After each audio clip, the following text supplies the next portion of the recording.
Ultraman: The Rise of Ultraman Issue 1 heads to 1966, where Agent Dan Moribushi tracks an unknown object entering Earth's atmosphere, but his people don't have a visual on the UFO when it suddenly slams into his jet, destroying it. Moribushi survives the crash, but is picked up by the being within the glowing red orb that hit him, taken inside the orb as a blinding light covers the area. Years later, in 2020, the young cadet Kiki Fuji nervously travels to her new job, telling the driver that she's still new and doesn't want to be late. Her Uber driver asks her what she does, but Kiki is too engrossed with her text conversation with Shin Hayata, who is doing his best to ask her to dinner. She tells the driver that she's a system analyst as she is dropped off by her new building. Accessing the building, Kiki is granted entry into the Japanese headquarters of the United Science Patrol, where she is met by Director Ichena Tani. Kiki tells the director that she's finally starting to understand the K-rays, saying they transfer energy, not fire it. The director says it's always wonderful to run into her before his morning coffee, appreciating her enthusiasm for the equipment, knowing Captain Muramatsu speaks very highly over her. Kiki is happy, but the director puts a hamper on that, saying that while her curiosity is valuable, she needs to be vigilant with protocol and awareness, all of which are vital to the USP's survival. Alarms soon sound out as Captain Muramatsu rushes past, with Kiki asking if he needs some help with the prep of the VTOL. The captain tells her to suit up since his K-ray got dinged in their last mission and he doesn't trust anyone else but Kiki to fix it, so she needs to do it in transit to the mission. Kiki asks why he doesn't just use another one, but Muramatsu doesn't trust any other weapon except his own. The woman knows that she's not meant to be in the field before training, but Muramatsu finds her exhausting, asking if she wants to get into the field or not. Suiting up, the duo board the USP VTOL, along with 3 other cadets, who once reach the location are ordered to control the crowds. Kiki finishes fixing Muramatsu's weapon, impressing the captain, who tells her to come with him in case the K-ray messes up again. Heading into the meatpacking plant nearby, Muramatsu gets Kiki to take the lead, letting the woman find some clues as to what they are looking for. The woman finds the hanging meat is bleeding and that the blood is darker and the meat hooks are bigger than they should be. Muramatsu knows that it's to be expected since it means they are close. Suddenly they find the Kaiju they are hunting, and Muramatsu opens fire, but the alien smashes his gun out of his hand. Luckily, Kiki still has her lightning gun, blasting the Kaiju with it. Kiki is impressed with the punch the small weapon packs, distracted long enough that the Kaiju rushes her, but thanks to Shin's timely arrival, the monster is killed. Muramatsu shuts both the kids up, demanding to know how Shin was even aware the Kaiju was there. Shin says that he built a Kaiju tracker, which Muramatsu knows is how the USP found him and Kiki in the first place, but he may have also built another one for himself. Muramatsu threatens to put him in a neural pod, but Shin says that he has anti-sonic implants, so his memory cannot be wiped. Kiki wants to talk some sense into the man, knowing they desperately need to have a conversation. Later over dinner, Kiki tells Shin he can't keep turning up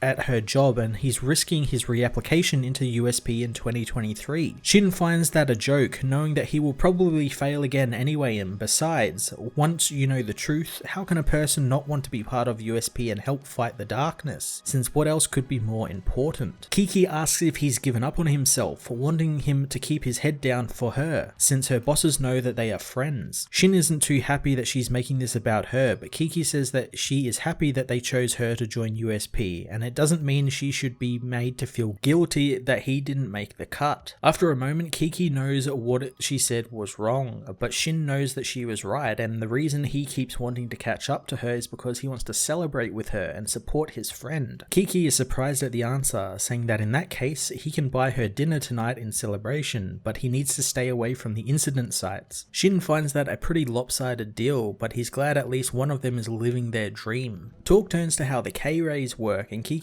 regales her friend with how the USP won't reveal the secret, so she's had to research them herself, knowing it's a power source of some type, but that's about it. She did think that once getting into the big super secret organization she would learn what they are, but something now doesn't feel right with it. Shin says that he knows she's being a hero fighting Kaiju, so it shouldn't matter if they aren't telling her everything, but Kiki knows maybe the Kaiju aren't the only things she should fear. Above Earth, an object enters the planet's atmosphere, atmosphere, immediately targeted by Project Starlight, which blows it from the sky. Shin and Kiki meanwhile head home when Kiki's USP alert goes off, telling Shin to disregard what she said about him coming along to incident sites, getting him to turn the car around. Soon they meet with Muramatsu, who isn't too impressed Shin is with his cadet again, but with no choice in the matter thanks to his broken arm, the captain allows Shin to tag along, saying that they are the first on the scene on what he calls an emerald alert. Shin says that he won't let the captain down as they head into the forest. Shin asks what an emerald alert is, learning that it means a UFO was sighted. The boy thinks that this means they will be the first to meet an alien, but learns that this is actually the second emerald alert in USP history, with the first being in 1966, something even Kiki didn't know. Shin asks how Muramatsu knows these UFOs are hostile, learning that the first contact in 1966 killed one of the USP's best men. They soon come across the red orb, and Muramatsu knows as first responders they need to make sure it's dead. Getting Kiki's sidearm, Muramatsu gives it to Shin, telling him to take the shot. Suddenly the alien inside reveals itself, talking to the people in its alien language as Muramatsu tells him to take the shot, telling the boy that if he wants into USP, this is his test. Shin fires on the alien, injuring it, which Kiki notes actually hurt it. Shin walks closer, beginning to feel its thoughts, knowing that it forgives him for what he did. The man apologizes to the alien, reaching out to touch it, and making contact, Shin is covered in a bright light as Muramatsu and Kiki watch on in horror. Ultraman: The Rise of Ultraman issue 1 was a fantastic beginning to Kyle Higgins and Matt Groom's modern reimagining of the classic Japanese Sentai hero. The issue does a great job setting up the world with the USP as well as Shin Hayata, the original Ultraman, and his role within this world, as well as cool hints at maybe other Ultramen like Dan Moribushi, who could potentially appear throughout the 5-issue miniseries or if the book goes on to do other things. This is a great jumping on point for people unfamiliar with the character, long-time fans who want to maybe see something new, or for people like me who have just a passing knowledge of the character and the world that he inhabits, and I can't wait to see the hero battle some kaiju across the world. I'm going to give this issue a 9 out of 10.